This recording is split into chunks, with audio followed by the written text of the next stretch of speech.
Olá, meus amigos. Retorno neste vídeo, crime de lesão corporal número 3, para falar da lesão corporal dolosa comum privilegiada, majorada e também rememorar alguma coisa sobre a ação penal. Sempre lembrando que os vídeos são acompanhados das sinopses, que são, na verdade, roteiros escritos daquilo que é falado aqui, e que podem ser acessados clicando no link que aparece na parte descritiva do vídeo postado no YouTube. A matéria deste vídeo ela é tratada no artigo 129, parágrafos 4º, 7º e 12 do Código Penal, e também alguma coisa do artigo 88 da Lei 9.099 de 1995. Lesão corporal dolosa comum, eu sempre faço questão de dizer que eu me refiro dessa forma para diferenciar da lesão corporal dolosa praticada em situação de violência doméstica, que tem seu trato nos parágrafos 9º, 10 e 11 também do artigo 129. Então, aqui as privilegiadoras e majorantes, e assim como também a ação penal relativa à lesão corporal dolosa comum.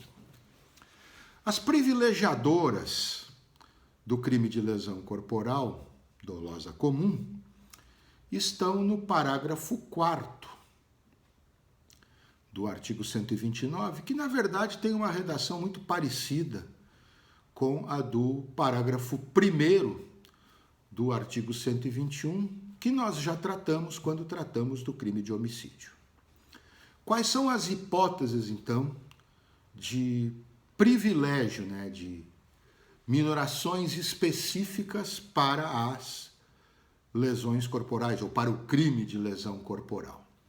Primeiro, quando a lesão corporal ela é praticada por motivo de relevante valor social, que significa, na verdade, um valor importante, o que leva o agente a praticar o crime de lesão corporal é um valor importante para toda a comunidade, para toda a coletividade. Por exemplo, já citei no homicídio, repito aqui, ele lesiona corporalmente a vítima porque a vítima é uma pessoa que está causando muitos problemas para a comunidade, embora para ele pessoalmente nenhum problema tenha sido causado. Então isso é o relevante valor social. O relevante valor moral é o oposto, é o relevante valor para o próprio indivíduo, nada a ver com coletivo, para ele próprio, individual. Então ele lesiona a vítima que está causando grandes problemas para ele. Então aí nós temos um relevante valor moral. O moral é o individual e o social é o coletivo. Nada impede que existam os dois, que aquela vítima ela causa problemas para a comunidade como um todo e também para a pessoa em particular que agride ela. Então nós estaríamos aí diante de um relevante valor social na parcela relativa à coletividade e moral no fator desencadeante nos problemas causados para o próprio agressor. E também temos ainda, também como privilegiadora, privilegiadora quer dizer uma minorante específica, o motivo de domínio de violenta emoção logo após injusta provocação da vítima. E aqui eu faço a mesma advertência que eu fiz em relação à privilegiadora do crime de homicídio. Não confundir a privilegiadora do domínio de violenta emoção logo após injusta provocação da vítima com a atenuante lá do artigo 65, inciso 3, letra C, na parte finalzinha dele, que fala em influência de violenta emoção após ato injusto da vítima. O domínio de violenta emoção logo após injusta provocação da vítima tem uma diferença substancial da influência de violenta emoção após ato injusto da vítima. Quem tiver interesse, eu já falei sobre isso no crime de homicídio, e então é só dar um pulinho no trato do crime de homicídio que vai estar lá bem detalhada essa diferença. Mas, de qualquer forma, a diferença está na privilegiadora nós termos domínio e na atenuante nós termos influência. Na privilegiadora nós termos logo após e na atenuante nós termos após, quer dizer, o liame temporal na atenuante ele é muito mais tolerante, muito mais elástico do que na privilegiadora. E na privilegiadora nós temos provocação da vítima, enquanto na atenuante nós temos ato injusto da vítima. Ato pode ser qualquer coisa, inclusive algo involuntário, enquanto a provocação ela tem o sentido, tem o propósito de realmente irritar a pessoa que depois a agride. Então, as circunstâncias, os fatos que revelam domínio de violenta emoção logo após injusta provocação da vítima, numericamente, tendem a ser bem menores do que as hipóteses de influência de violenta emoção após ato injusto da vítima. Certo? Então, não é exatamente a mesma coisa, tem que ficar muito atento a essa diferença. Certo? A privilegiadora, como se sabe, opera efeito na terceira fase da dosimetria, enquanto a atenuante irá operar efeito na segunda fase, quando ela estiver presente. A consequência, então, das hipóteses de privilégio aqui mencionadas, né? Motivo de relevante valor social, motivo de relevante valor moral e motivo de domínio de violenta emoção logo após injusta provocação da vítima.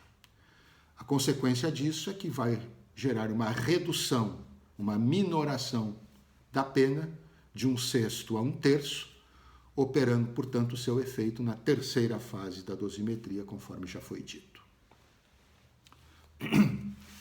Falo agora das formas, né, majoradas do crime de lesão corporal, porque nós temos majorante de primeiro grau e majorante de segundo grau, de lesão corporal dolosa comum. Majorante de primeiro grau e majorante de segundo grau. Forma majorada em primeiro grau vai estar prevista lá no parágrafo 7º.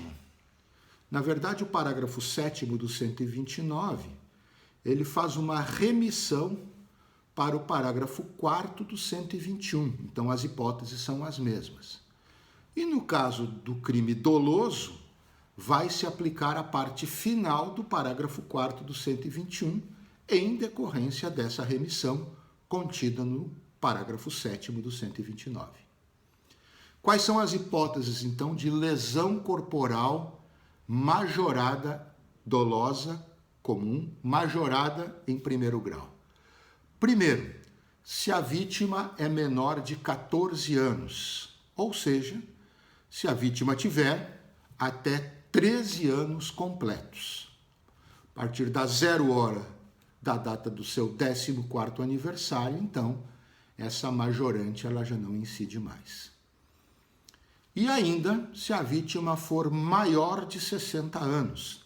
Sempre lembrando que nós consideramos maior de 60 anos a pessoa já a partir dos 60 anos e um dia. Tá? Ela já é maior de 60 anos. Qual a consequência que nós temos, a consequência jurídica, se a vítima for menor de 14 anos ou maior de 60 anos, a vítima da lesão corporal dolosa? Majoração de 1/3 da pena, ou seja, uma majoração de 1/3 que irá operar efeito também na terceira fase da dosimetria, como é o caso tanto das minorantes quanto das majorantes. E nós temos ainda, no parágrafo 12 do artigo 129, Forma majorada em segundo grau, porque a majoração é maior, pelo menos no limite máximo dessa majoração. As hipóteses de majoração do parágrafo 12 do artigo 129, na verdade, elas são as mesmas, aquelas do inciso 7 do parágrafo 2º do 121. Só que lá no artigo 121, elas são tratadas como qualificadoras, porque elas vão alterar a pena cominada quando comparadas com o tipo penal básico. No tipo penal básico, no homicídio simples, 6 a 20 anos de reclusão. No parágrafo 2º, em todos os incisos, 12 a 30 anos de reclusão. Alterou a pena cominada para mais do que o tipo básico, então, uma qualificadora. Lá, no 121, parágrafo 2º, inciso 7, estas circunstâncias são tratadas como qualificadora. Na lesão corporal, no artigo 129, estas mesmas circunstâncias elas são tratadas como majorantes, porque elas acarretam, na verdade, um aumento de pena expressado em forma de fração, que será, no caso, de 1/3 a 2/3, operando efeito na terceira fase também da dosimetria. Quais são as hipóteses, então, que nós temos de majoração em segundo grau da lesão corporal, lá do parágrafo 12 do 129? Se a vítima for membro das Forças Armadas, Exército, Marinha ou Aeronáutica, que são lá do artigo 142 da Constituição, e aí os membros daquelas corporações mencionadas no 144. Membro da Polícia Federal, membro da Polícia Rodoviária Federal, membro da Polícia Ferroviária Federal, membros das polícias civis dos estados e do Distrito Federal, membros das polícias militares dos estados e do Distrito Federal, membros dos corpos de bombeiros militares dos estados e do Distrito Federal. Bombeiros civis e bombeiros voluntários não se encontram nessa tipicidade objetiva, porque não estão no 144, inciso 5 da Constituição. Também estão também quando as vítimas forem membros das polícias penais da União, dos Estados e do Distrito Federal, 144, inciso 6 da Constituição, integrantes do sistema prisional, por exemplo, agentes penitenciários, vigilantes privados em penitenciárias, membros de escoltas, por aí vai, e ainda integrantes da Força Nacional de Segurança Pública, que na verdade é uma força especial que integra, como eu disse, a estrutura do Ministério da Justiça e da Segurança Pública, como eu disse lá, no crime de homicídio, certo? E aí algumas observações importantes, né? A majorante ocorre quando essas vítimas, todos os membros dessas forças policiais e militares, enfim, a majorante ocorre quando a lesão corporal é praticada contra eles quando eles estão em suas funções, ou mesmo que não estejam, mas em razão das suas funções, como, por exemplo, um ato de vingança por alguma coisa que se fez em meio ao exercício funcional, certo? Então, em outras circunstâncias, não é só o fato de o cara, por exemplo, ser membro, ser um policial, que a lesão ou o homicídio, lá no 121, aqui é a mesma coisa, a lesão corporal praticada contra ele terá uma majoração. Essa lesão tem que ser praticada quando ele está no seu exercício funcional, ou pelo menos, se não estiver, em razão da profissão que ele exerce, da função que ele exerce. Certo? E outra observação ainda, uma segunda, são 3 ao todos, além dos membros propriamente ditos destas corporações todas, a majorante também vai se aplicar quando a vítima for cônjuge de qualquer dessas pessoas, de qualquer desses membros das corporações, e cônjuge a gente sabe que é uma relação que se estabelece através do casamento formal, ou companheiro ou companheira também de qualquer pessoa dessas mencionadas nas corporações, membros dessas corporações, ou parente ou consanguíneo ou até parente consanguíneo até o terceiro grau, também das mesmas pessoas mencionadas no protetivo. Então, o terceiro grau pode ser em linha reta, pode ser pai, avô, bisavô, na linha reta ascendente, ou filho, ou neto ou bisneto na linha reta descendente. E ainda colaterais também até o terceiro grau, irmão, tio ou sobrinho. Neste caso também dos parentes mencionados, que também as lesões, quando sejam alvo das lesões, as lesões também têm que ter a relação com a profissão daquele membro que goza da proteção pessoal, né, do protetivo extrapessoal. Então, para as hipóteses dos parentes, todos esses mencionados, né, cônjuge, companheiro ou parente consanguíneo até o terceiro grau, o fato tem que envolver algum tipo de vingança, né, contra o familiar do agente público em razão das funções exercidas por ele. Então, o agente público prendeu alguém, e aí alguém ligado a essa pessoa que foi presa foi lá e provocou uma lesão corporal na esposa do agente que fez a prisão. Então, aí nós estamos falando de algo que tem a ver com a profissão exercida por ele e a vingança exercida indiretamente contra ele e diretamente contra o seu parente até o terceiro grau. Então, neste caso, sendo a pessoa integrante de todas essas corporações mencionadas, ou parente até o terceiro grau, e havendo esse liame com a atividade exercida, nós temos aí uma majoração de segundo grau para o autor do crime de lesão corporal. Para o autor do homicídio, como eu disse, era qualificadora. Aqui é majorante de segundo grau.